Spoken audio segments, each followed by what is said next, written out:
Hi everybody, it's Kirsten Mays here from Citizenship Academy, and today we are on day 3 of this week's character trait. We have been talking about what this week, do you remember? We have been talking about identifying the good in other people. So today's video is enemy pie.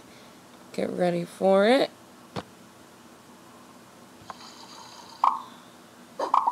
Milk and Cookies Story Time.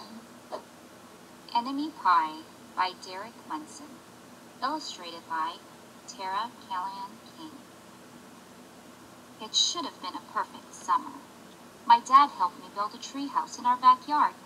My sister was at camp for 3 whole weeks, and I was on the best baseball team in town. It should have been a perfect summer, but it wasn't. It was all good until Jeremy Ross moved into the neighborhood right next door to my best friend Stanley. I did not like Jeremy Ross. He laughed at me when he struck me out in a baseball game. He had a party on his trampoline, and I wasn't even invited. But my best friend Stanley was.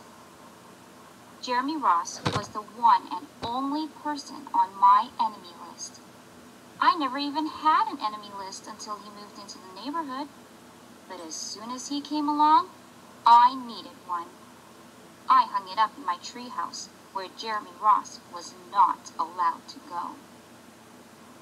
Dad understood stuff like enemies. He told me that when he was my age, he had enemies too. But he knew of a way to get rid of them.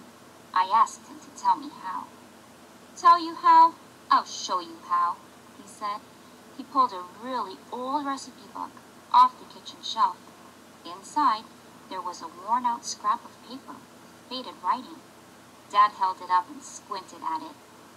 Enemy pie, he said, satisfied. You may be wondering what exactly is an enemy pie. I was wondering too. But Dad said the recipe was so secret he couldn't even tell me. I decided it must be magic. I begged him to tell me something, anything.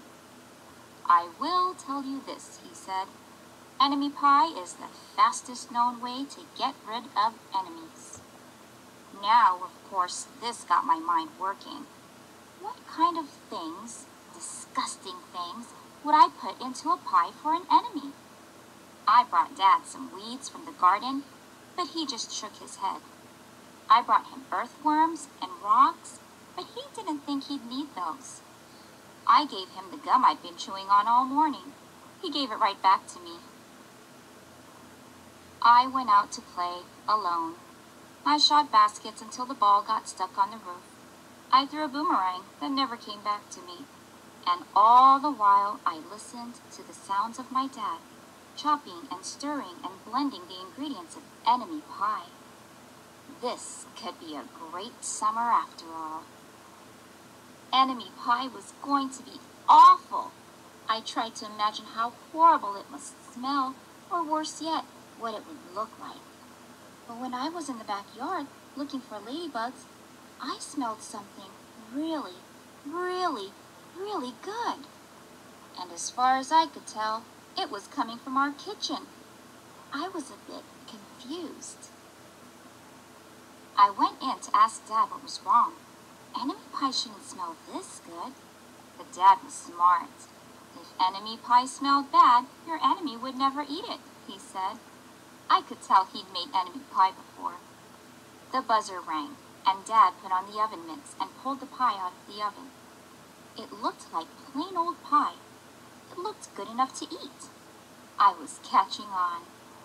But still, I wasn't really sure how this enemy pie worked. What exactly did it do to enemies? Maybe it made their hair fall out, or their breath stinky. Maybe it made bullies cry. I asked Dad, but he was no help. He wouldn't tell me a thing. But while the pie cooled, he filled me in on my job. He talked quietly. There is one part of enemy pie that I can't do. In order for it to work, you need to spend a day with your enemy. Even worse, You have to be nice to him. It's not easy, but that's the only way that enemy pie can work. Are you sure you want to go through with this? Of course I was. It sounded horrible. It was scary, but it was worth a try. All I had to do was spend one day with Jeremy Ross. Then he'd be out of my hair for the rest of my life. I rode my bike to his house and knocked on the door. When Jeremy opened the door, he seemed surprised. He stood on the other side of the screen door and looked at me, waiting for me to say something. I was nervous. "Can you play?" I asked. He looked confused. "I'll go ask my mom," he said. He came back with his shoes in his hand. His mom walked around the corner to say hello. "You boys stay out of trouble," she said, smiling. We rode bikes for a while and played on the trampoline. Then we made some water balloons and threw them at the neighbor girls, but we missed. Jeremy's mom made us lunch. After lunch, we went over to my house. It was strange, but I was kind of having fun with my enemy. He almost seemed nice. But of course I couldn't tell Dad that, since he had worked so hard to make this enemy pie. Jeremy Ross liked my basketball hoop. He said he wished he had a basketball hoop, but they didn't have room for one. I let him win a game, just to be nice. Jeremy Ross knew how to throw a boomerang. He threw it, and it came right back to him. I threw it, and it went over my house and into the backyard. When we climbed over the fence to find it, the first thing Jeremy noticed was my treehouse. My treehouse was my treehouse. I was the boss. If my sister wanted in, I didn't have to let her. If my dad wanted in, I didn't have to let him. And if Jeremy wanted in, "Can we go in?" he asked. I knew he was going to ask me that. But he was the top person, the only person on my enemy list. And enemies aren't allowed in my treehouse. But he did teach me to throw a boomerang. And he did have me over for lunch. And he did let me play on his trampoline. He wasn't being a very good enemy. "Okay," I said, "but hold on." I climbed up ahead of him and tore the enemy list off the wall. I had a checkerboard and some cards in the treehouse, and we played games until my dad called us down for dinner. We pretended we didn't hear him, and when he came out to get us, we tried to hide from him, but somehow he found us. Dad made us macaroni and cheese for dinner, my favorite. It was Jeremy's favorite too. Maybe Jeremy Ross wasn't so bad after all. I was beginning to think that maybe we should just forget about enemy pie. But sure enough, after dinner, Dad brought out the pie. I watched as he cut the pie into 8 thick slices. "Dad," I said, "it sure is nice having a new friend in the neighborhood." I was trying to get his attention and trying to tell him that Jeremy Ross was no longer my enemy. But Dad only smiled and nodded. I think he thought I was just pretending.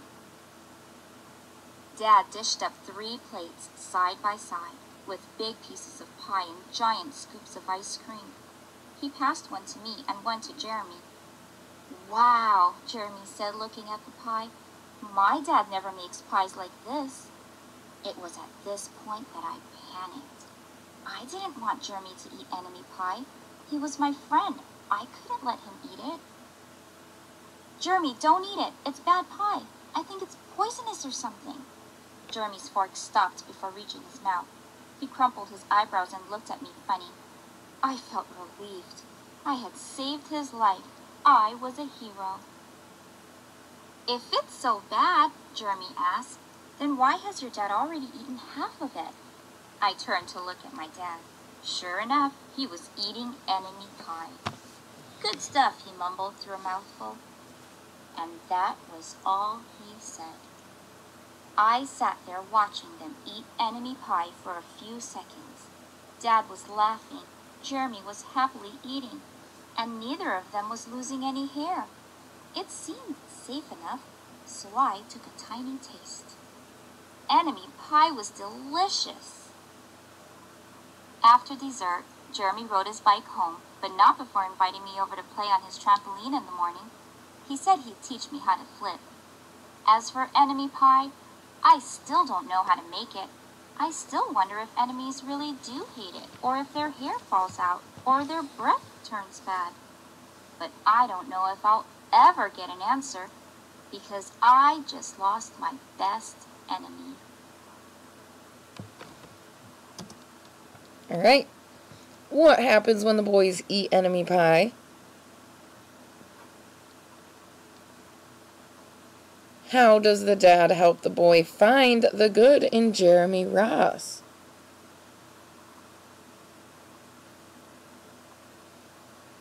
And why is it important to see the good in others?